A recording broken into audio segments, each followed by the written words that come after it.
Pane umwe murume akafa ka6 achimuka ende rimwe day akatomuka day refuneral rake vanhu vobva vatiza. Kozoita pamwe paakafa akaendeswa kumochari kwe3 days and then day rechi4 akabva amuka futi. Ende vanhu vekueria kwake kutaura kwandikuita izvezvi vanotofunga kuti muroyi. Rimwe zuva vakatombomupisira mumba akabva afira mumba imomo and then mangwana acho akabva amuka ari mupenyu. Each time his family and friends gathered for his funeral, but on the day of the burial the man would come back to life. So nyaya iyi haisi movie, murume uyu mupenyu kutaura kwandikuita izvezvi.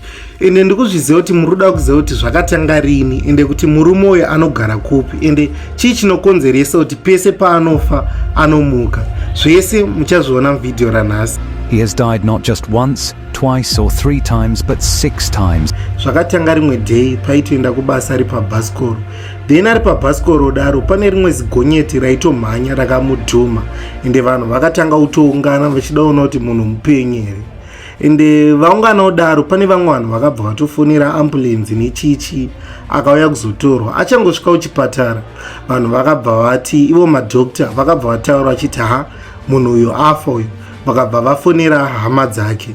Vafonera hama dzake kudaro kuti munhu afa uyu. Hama dzake dzakabva dzauyawo vakatochema vari pachipatara ipapo vachiti munhu afawo. And then vakabva vamuendesa kumochari. Vamuendesa kumochari kudaro ka amanheru manje vanhu vekumamochari vakuda kukiya madhoo. Vakabva vangonzwa munhu akutanga kufamba achitaridza kuti pane munhu amuka mumochari.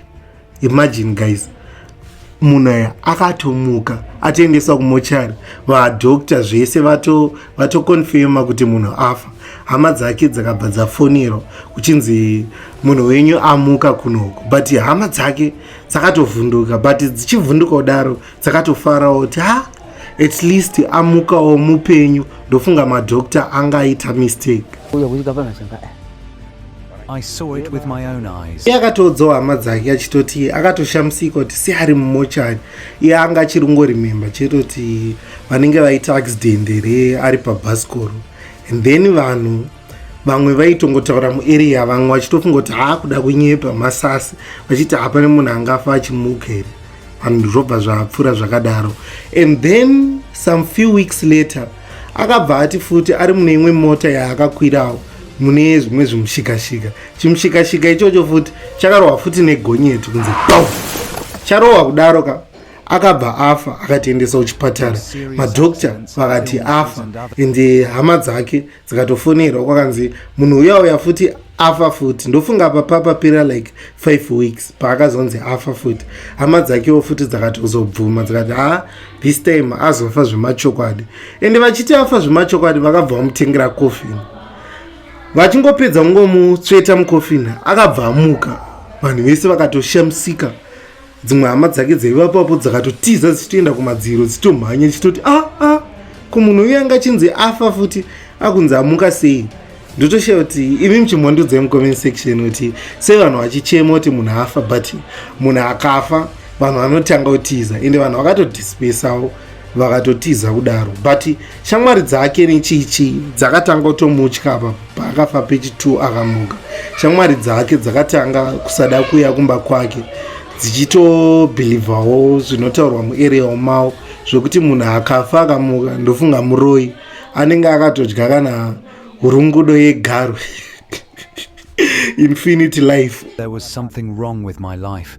Every time I died and came back, my body felt very strange. Because of the many witches in our area, people started treating me as if I were a witch. And then page 3, akarwara zvisingaiti nemalaria. Akabva admitwa kuchipatara kwe long time havana kuzonyasozotaura.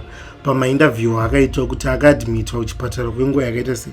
But ari muchipatara kudaro akabva afa. Kechi3 madhokta akabva anyasokonfirma akati munhu uyoya anogara achinzi amuka kwezvino tashuwa 100% kuti afa. Akabva amuka futi next day.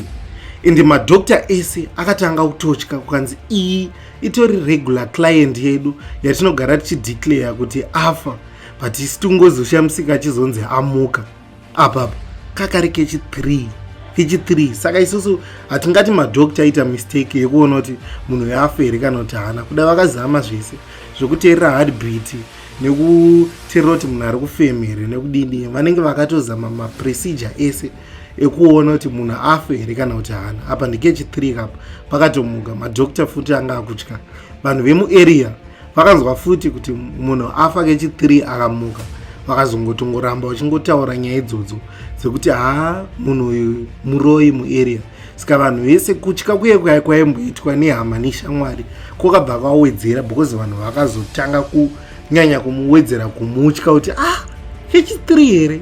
Ndofunga pekutanga nepechi 2 yanga iri coincidence, but kechi 3, imagine guys. This was shocking news to see a dead person come back to life, something usually only heard of in books. On one hand, the family was happy because they saw Ismail alive again, but on the other hand, it was confusing and caused great fear among people who knew much about his funeral, which had already been prepared. Then kechi 4 panga patopedza gore, vanhu vakutogara vachingomutya vachingomutyira kure, nokuti angangogara pano pake ega. Vanhu vese hapana kana munhu aitombosvika pamba pake kana hama dzake. Hama dzake handimongoziva kuti dzaizongonyanya kuuya kana musi wanenge akunzi afa, ngoti vamuvigewo vachiitira kuti pachivanhu hazviiti kuti munhu ushaya munhu anomuviga ongoita like aorera mumba. Saka papa manje pa kechi 4 manje akabva rumwe nerimwe zinyoka achirima kudaro, ramuruma kudaro ka poison yese yakaspreada muviri wese. Yaspreada muviri wese poison, iye akanonokerwa kuenda kuchipatara. Ende anonokerwa kusvika kuchipatara, akatosvika kuchipatara afa. Ende madhokita akabva vatotaura kuti munhu uyu afa uyu. Apa ndepechi 4 kapa vakanyatsotarisa zvese, nokuti madhokita anga akuziva kuti munhu uyu anga ane 3 times pese painzi afa asina. Saka vakanyatso kushandisa missionary yese kunyatsotarisa kuti munhu afa here kana kuti haana. And then vamutarisa kuti afa here kana kuti haana, vakabva vati apa afa tameka sure ngachienda kumochari. Aendeswa kumochari kudaro ka akatorwa day 1 ariko kumochari, arimo mochari muya munotonhora mufiriji muya, nekuti hati haipambi ropa kana udini, inenge yakatooma irimo muchando. Day rechi 2 arimo, day rechi 3 arimo mumochari. And then day rechi 4 vakunomutora mumochari vachiti vaende kunomuviga, bhozi vanga vatodedza vanhu vese pakutoitwa rufu rwechokwadi. Manje vatotsvaga vanhu vese vanoita zvekubika sadza nezvidhakwa zvendari, papakatobikwa doro racho rakatobikwa. And then vauya manje kumochari kuzomutora kuti vamise mukofini. Akabva amuka futi, ende vanhu vaya vakabva vashamisika futi wanzi munhu uyu amuka. But ivo vanga vambomeka sure kuti munhu arara 3 days mumochari mupenyeri hazviiti, anga akatofa papa. Asi vakabva vaona amuka padhei rechi 4. Ende vanhu vakashamisika futi. Ende pavakatodzokera kudzimba kuya pafuneral pake vachitodza vanhu kutoti munhu uya amuka, vachidzoka naye, vanhu vakabva vatiza futi vachiti muroyi uya atanga system dzake dzekusafa. Munhu akutoblamewa kunzi hafi. Iye paanobvunzwa pamainterview anototaura kuti iye kutofa anotoshamisika kuti chinotoitikawo nemuviri wake. Iye anongokarikawo atofa, hasiri anozviuraya, but anozotodisappointikawo kuti sevanhu vachizomutiza ende vachimuacuza kuti muroyi nenyaya yekuti anofa achimuka. This man will never die. Mafira akaita atori fani, chero kutomataura ndokushaya right words kuti ndinyatsodescribe. Zvakaitika ndezvokuti paiva neimwe platelet yagara yaida kudhirikira, saka akabva adhirikira imomo obva awira mutsvina, akatonyura mumazitsvina aya muplatelet. Kana muchiziva vakamboendawo musha, pane amwe maplatelet anozara netsvina neweti zvokuti rirakaita kunge porridge, so lava yacho iyoyo fungus yakazara. Saka akabva anyura imomo, tsvina yese neweti yakatopinda mumhino, makatotadza kufema. Vanhu vakatouya vachimutora, mhino vanhu vakauya vachiita kumuredza seimomo mutsvina kuti vamutore, because anga atofa imomo. Vakatotora bhodhi yake. And then mangwana futi akabva amuka. Vamwe vanhu futi vakati hataizviziva kuti munhu anomuka, because munhu ichi muroyi, musiya akadaro toda kumusota. Vanhu vakabva murongera plan, ende plani yavakaronga iyi mabasa. Finally, people came to my house, claiming I was a great witch in our area. and set the house on fire. Trapped inside, I had no way to escape.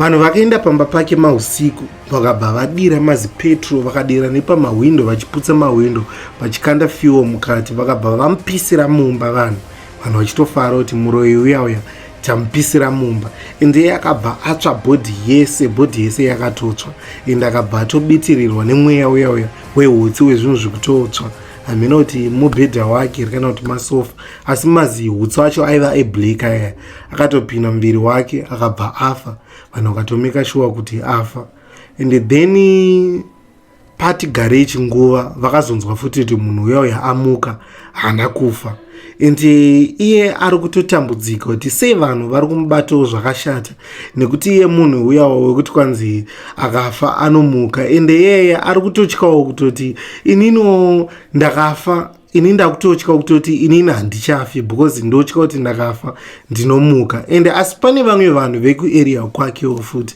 vari kubhilivha kuti kudawo munhu akakombererwa naMwari wekuti hafi chero akadhumwa nemota maybe chero akatorohwa nepfuti musoro haatofi handizivi hangu because maincidents ese akaitika ekuti munhu arohwa pagonyeti awira mutsvina apisirwa mumba ari mupenyu ari kutoshamisikawo kutoti chii chinoitikawo mulife make saka imi munyore mucomment section izvo zvamuri kufunga pamusoro pestori yemunhu uyu ende kune vada kuziva kuti munhu uyu ari kupi munhu uyu anogara kuTanzania and don't forget to subscribe to the YouTube channel nekulike video rinoni. See you next time. Hasta ndiye PV.